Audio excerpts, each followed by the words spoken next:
Good morning विद्यार्थी मित्रों, श्री स्वामिनारायण विद्यापीठ रापर परिवार तरफथी हूँ फरी एक बार आप सर्वे विद्यार्थीओनु हार्दिक स्वागत करूँ छूँ। तो मित्रों, आजे आपणे व्याकरण विशेनु थोड़ुंक जे परिचय छे वर्ण परिचय, ए वर्ण परिचय विषे थोड़ुंक जाणीए।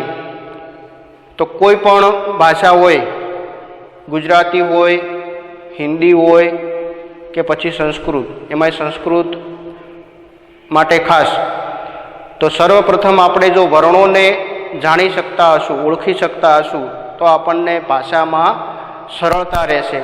एटले आपणे अहींया पहेला संस्कृत भाषानी अंदर वर्ण छे ए वर्ण परिचय ने जाणीए। तो संस्कृत भाषा ए अति प्राचीन अने वैदिक भाषा छे, एटले के ते 4000 वर्ष पुराणी भाषा छे। अने आ भाषाना जे वर्णो छे ए वर्णो देवनागरी लिपिमां लखाय छे, एटले के तेनी उपर शिरोरेखा करवी पड़ती होय छे। अने आ देवनागरी लिपिने नागरी लिपि तरीके पण आपणे ओळखीए छीए। तो संस्कृत भाषा में कुल 13 स्वर अने 33 व्यंजनों आवेला छे। तो आ स्वर अने व्यंजनों मळीने कुल 46 जेटली संज्ञाओं थाय छे, एटले के 46 संज्ञाओं थाय छे। अने आ संज्ञाओने आपणे वर्ण तरीके ओळखीए छीए। तो हवे संस्कृत भाषानुं जे व्यक्तिए ज्ञान मेळववुं होय, ज्ञान प्राप्त करवुं होय, ते दरेके आ 46 जे वर्णो छे ए वर्णोनो परिचय मेळवવો खूब आवश्यक होय छे। तो आजे आपणे आ जे वर्णो छे ए वर्णोनो परिचय मेळवीशुं। तो पहेला वर्ण एटले शुं? तो वर्ण एटले के एकलो स्वर के एकलो व्यंजन होय एने आपणे वर्ण तरीके ओळखीए छीए। कोई एकलो स्वर होय के एकलो व्यंजन होय त्यारे एने आपणे वर्ण कहीए छीए। सादी भाषामां आपणे अक्षर कहीए।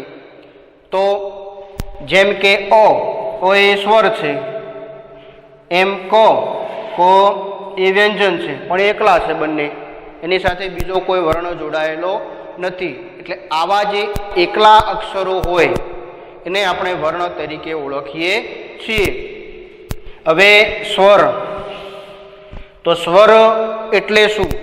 तो के जे वर्णोनो उच्चार स्वतंत्र रीते अने अन्य कोई पण वर्णनी सहायता वगर थई शके तेने स्वर कहेवामां आवे छे। एटले के स्वरनुं उच्चारण ज्यारे आपणे करीए त्यारे एमना उच्चारण माटे बीजा कोई वर्णनी जरूरियात रहती नथी। सीधे सीधुं जे वर्णनुं उच्चारण थाय तेने स्वर कहेवाय छे। जेम के ओ, आ, ई आ बधा जे स्वरो छे ए स्वरोनुं उच्चारण करवुं होय तो ए सीधे सीधुं थई शके छे, बीजा कोई पण वर्णनी एमां जरूर ऊभी थती नथी। तो आवा स्वरोनी संख्या कुल केटली छे? तो 13। संस्कृत भाषा में कुल 13 स्वर आवेला छे। कया कया? तो अहींया लखेला छे ओ, आ, ई, उ, ए, ऐ, ओ, औ, रु, मोटो रु अने लृ। आ 13 जे वर्णो छे ए 13 स्वरो कहेवाय छे। तो हवे आपणने स्वरमां ख्याल आवी गयो के संस्कृत भाषा में स्वर केटला? तो 13। कया कया? तो अ, आ, ई, उ वगैरह जे 13 स्वरो अहींया लखेला छे ए बधा स्वरो छे। हवे आपणे स्वरना प्रकारो विषे जोईए। तो स्वरना प्रकारो 3 छे। कया कया? तो ह्रस्व स्वर, दीर्घ स्वर अने संयुक्त स्वर। हवे ह्रस्व स्वर एटले के ह्रस्व एटले नाना अने दीर्घ एटले मोटा। तो के जेनुं उच्चारण करती वखते सेज कंपन ओछुं थतुं होय, एटले के एना पर वजन ओछुं आवतुं होय, एटले के ना आम નાના, તો અ, નાનો ઈ, નાનો ઉ, નાનો રૂ અને લૃ, આ 5 રસ્વ સ્વર છે.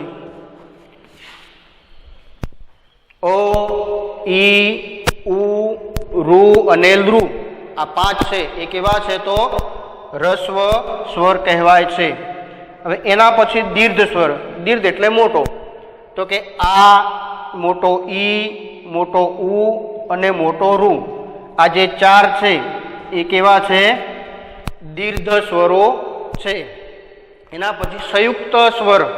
તો સંયુક્ત સ્વરમાં એ, ઐ, ઓ અને ઔ, આ 4 છે એ સંયુક્ત સ્વર કહેવાય છે. હવે સંયુક્ત એટલે કે 2 સ્વરોના બનેલો જે સ્વરો છે એ સંયુક્ત, 2 સ્વરોનું જોડાણ થયેલું છે. અહીંયા દાખલા તરીકે અહીંયા આપણે એ લઈએ તો એ ક્યારે થાય? તો અ વત્તા ઈ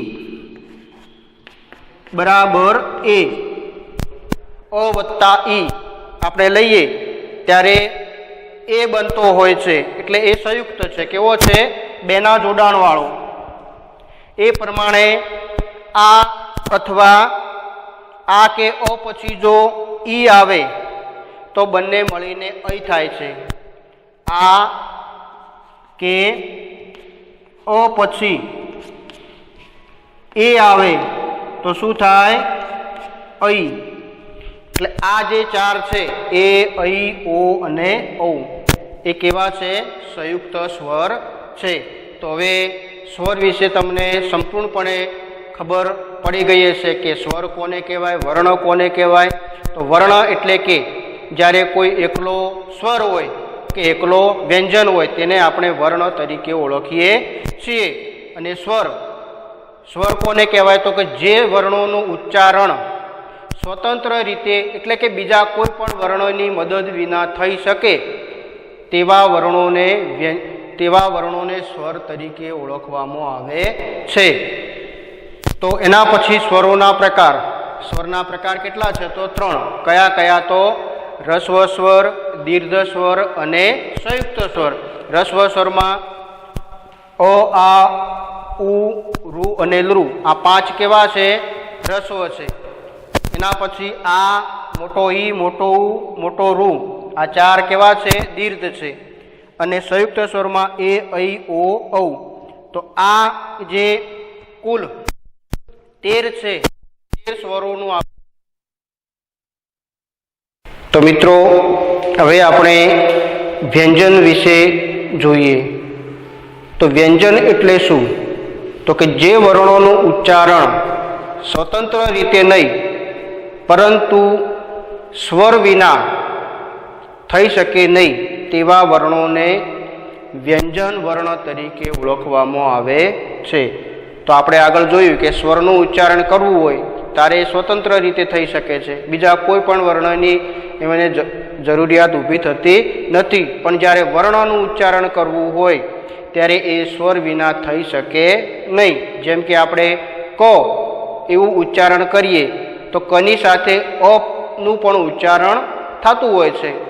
એટલે સ્વરનું ઉચ્ચારણ કરવું હોય ત્યારે સ્વતંત્ર રીતે થઈ શકે છે, પણ વ્યંજનનું ઉચ્ચારણ કરતી વખતે અથવા કરવું પડે ત્યારે એ સ્વર વિના સંભવી શકતું નથી.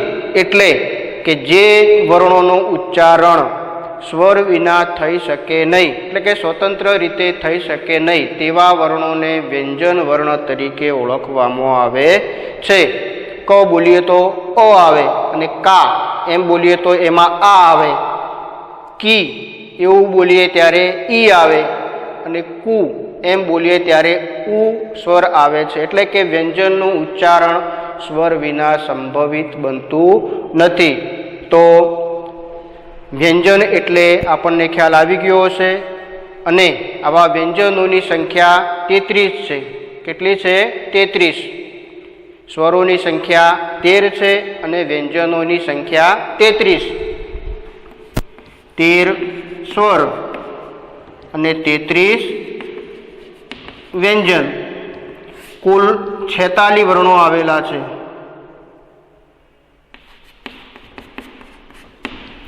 કુલ સંસ્કૃત ભાષામાં કેટલા વર્ણો આવેલા છે? તો 46.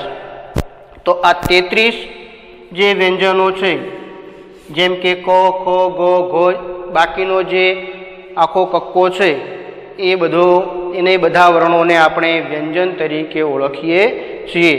તો અહીંયા સ્વર અને વ્યંજનોનો જે વર્ણમાળાનો જે અહીંયા કોઠો આપેલો છે એના દ્વારા આપણે સ્વર અને વ્યંજનોને વધુ જાણીએ શકીએ.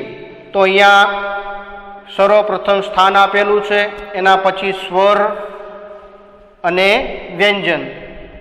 તો અહીંયા સ્વર વિશે આપણે માહિતી મેળવી કે સ્વરમાં 3 પ્રકારો છે: રસ્વ, દીર્ઘ અને સંધિ દીર્ઘ, એટલે કે સંધિ સ્વર. બેના જોડાણથી થયેલો હોય એને સંધિ સ્વર કહેવાય અથવા તો સંયુક્ત સ્વર કહેવાય. એના રસ્વ સ્વરમાં અ, ઈ, રૂ, લુ અને ઉ. એ પ્રમાણે દીર્ઘમાં આ, ઈ, રૂ અને ઉ. સંધિ સ્વરમાં એટલે કે સંયુક્ત સ્વરોમાં એ, ઐ, ઓ, ઔ. તો આમ આ જે 13 સ્વરો છે એના 3 ભાગો આપણે જોઈ લીધા. તો હવે આપણે વ્યંજનોની વાત કરીએ. તો વ્યંજનોનું વર્ગીકરણ આપણા માટે ખૂબ મહત્વનું છે. એટલે કે એમાં સ્પર્શ વ્યંજન સ્પર્શ વ્યંજન કોને કહેવાય? સર્વપ્રથમ આપણે જાણી લઈએ કે સ્પર્શ અને અસ્પર્શ વ્યંજનો કયા? તો જે કથી લઈ અને જે મ સુધી, એટલે કે અહીંયાથી લઈ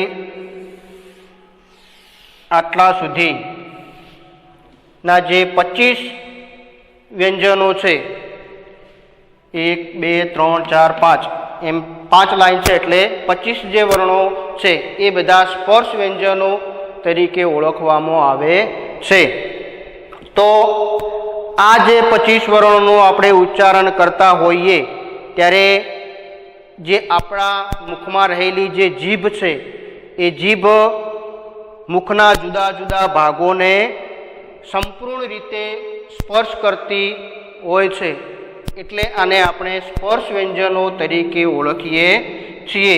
આ 25 જે વર્ણો છે એને આપણે સ્પર્શ વ્યંજન તરીકે ઓળખીએ છીએ, કારણ કે આ જે વર્ણોનું ઉચ્ચારણ કરતી વખતે જે આપણી જે જીભ છે એ જીભ એ મુખના જે અલગ અલગ જે ભાગો છે એ ભાગોને સંપૂર્ણ રીતે સ્પર્શ કરે છે. આના કારણે આપણે આને સ્પર્શ વ્યંજન તરીકે ઓળખીએ છીએ.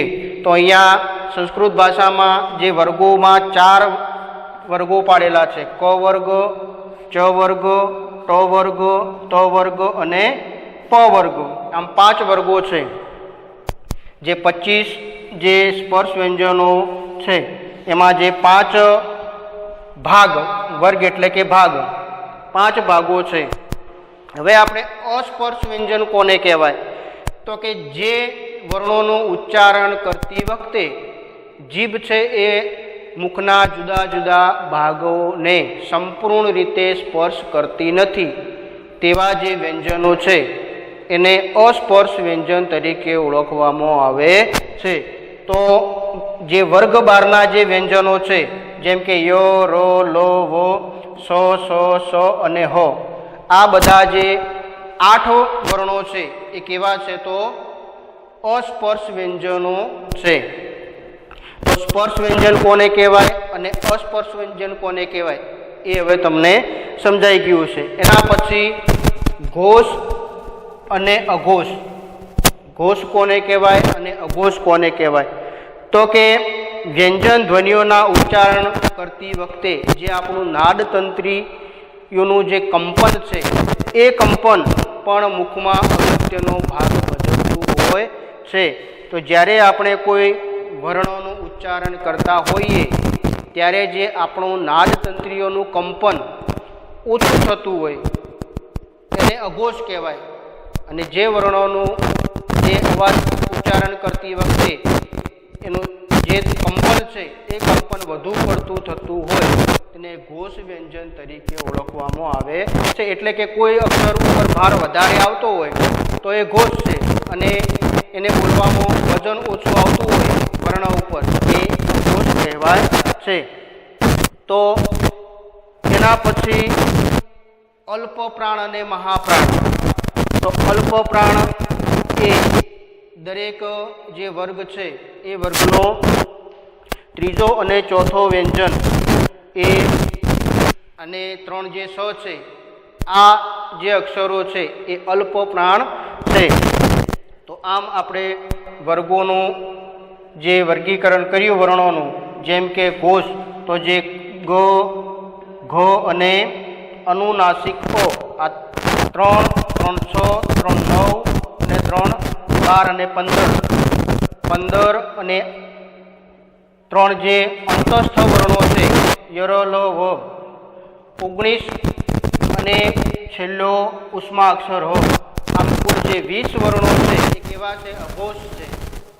અને જે ક વર્ગનો પહેલો અને બીજો વર્ણ, ચ વર્ગનો પહેલો અને બીજો, ટ વર્ગનો પહેલો અને બીજો, ત વર્ગનો પહેલો અને બીજો અને પ વર્ગનો પહેલો અને બીજો, આ એવા વર્ણો છે તો અઘોષ વર્ણો કહેવાય છે. આના પછી અંતસ્થ વર્ણો. તો અંતસ્થ વર્ણોમાં ની વાત કરીએ તો ય, ર, લ અને વ, આ 4 વર્ણો કેવા છે? તો અંતસ્થ વર્ણો છે. અંતસ્થ વર્ણો એટલે કે જેનું ઉચ્ચારણ ગળાના જે અંદરના ભાગથી થાય છે તેને અંતસ્થ વર્ણો તરીકે ઓળખવામાં આવે છે. હવે ઉષ્માક્ષર. ઉષ્માક્ષરમાં 3, 6 અને હ, આ 4 જે વર્ણો છે એ કેવા છે? તો ઉષ્મા અક્ષર તરીકે ઓળખાય છે. જેમ કે આ 4 વર્ણોનું ઉચ્ચારણ કરતી વખતે મુખમાંથી જે ઉષ્મા એટલે કે હવા છે એ બહાર આવે છે, તેથી ઉષ્મા તરીકે ઓળખવામાં આવે છે. અનુનાસિક. તો અનુનાસિકમાં આ 5 વર્ણોનો સમાવેશ થાય છે. જે ક વર્ગનો અનુનાસિક કયો છે? તો અનુનાસિક ક વર્ગનો. ચ વર્ગનો અનુનાસિક જ્ઞ, ટ વર્ગનો અનુનાસિક છે અણ, ત વર્ગનો અનુનાસિક ન અને પ વર્ગનો અનુનાસિક છે મ. તો અનુનાસિક એટલે શું? નાક દ્વારા થતું હોય એનો જે અવાજ નીકળતો હોય વર્ણોને અનુનાસિક વર્ણો તરીકે ઓળખવામાં આવે. જે 5 છે જ્ઞ, અનુનાસિક અ, જ્ઞ, અણ, ન અને મ, આ 5 કેવા છે? તો અનુનાસિક. અનુનાસિક એટલે તેવા વર્ણો. તો ક વર્ગનો અનુનાસિક કયો? અનુનાસિક ઓ.